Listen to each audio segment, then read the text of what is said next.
Hello மக்களே, மீண்டும் ஒரு முறை இந்த காணொளி வாயிலாக உங்களுடன் உரையாடுவதில் மிகுந்த மகிழ்ச்சி. தொடர்ச்சியாக சென்னை பச்சையப்பன் கல்லூரி விவாத பொருளாகவே மாறி வருகிறது.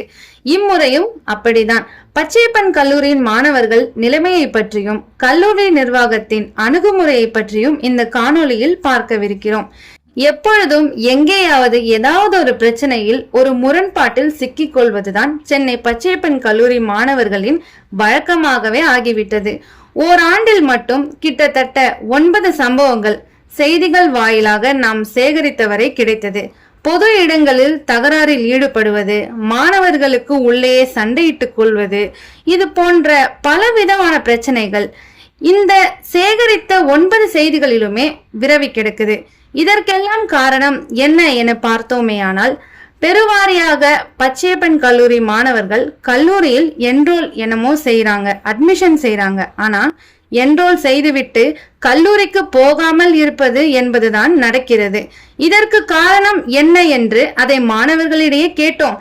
அவர்கள் சொல்வது, எங்களை கல்லூரிக்குள் நுழைய விட்டால் தானே நாங்கள் என்ன செய்வது என்கிறார்கள் மாணவர்கள். இதை பற்றி மேலும் தெரிந்து கொள்ள கல்லூரி வாயிலுக்குள் நாம் ஒரு நாள் சென்று பார்த்தோம். ஒரு நாள் காலை வேளை, மணி 9:45 நெருங்கி கொண்டிருந்தது.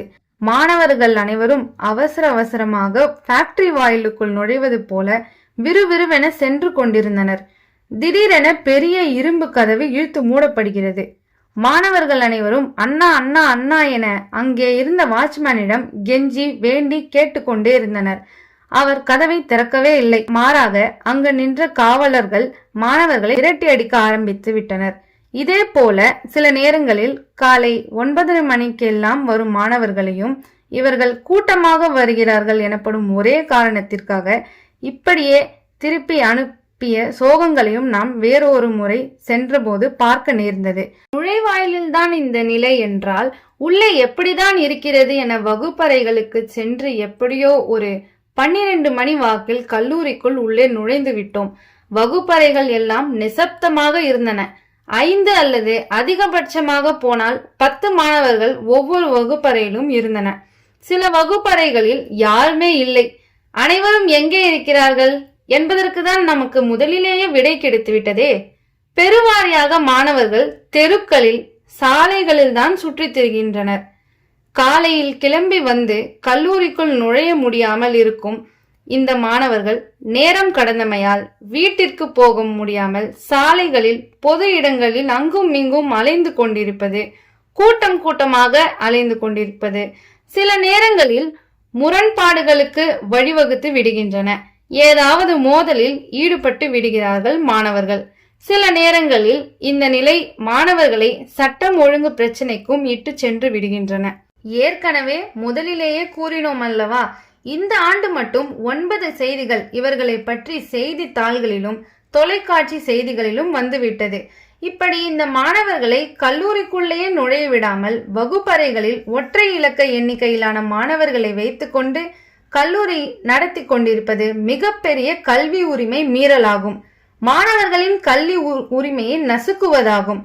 ஏழை எளிய மாணவர்களை ரோட்டுக்கு அனுப்பிவிட்டு உள்ளே இவர்கள் கல்லூரியில் என்ன செய்து கொண்டிருக்கிறார்கள்? இந்த மாணவர்கள் அனைவரும் கல்லூரியின் பொறுப்புதானே. மாணவர்களை ஒழுக்க சீலர்களாக தயார்படுத்துவதும் இவர்களது அறிவுத்திறனை மேம்படுத்துவதும் இந்த கல்லூரியின் பொறுப்பல்லவா?